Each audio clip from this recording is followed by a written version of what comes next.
శ్రీ సాయి అభయ సూత్రములు. షిరిడీ ప్రవేశమే సర్వదుఃఖ పరిహారం.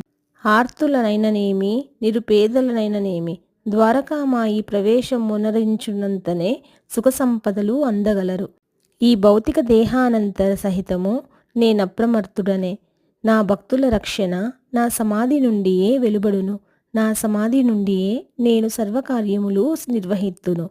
నా సమాధి నుండియే నా మానుష శరీరము మాట్లాడును. నన్ను ఆశ్రయించిన వారిని, నన్ను శరణుజొచ్చిన వారికి నిరంతరము రక్షించుటయే నా కర్తవ్యము.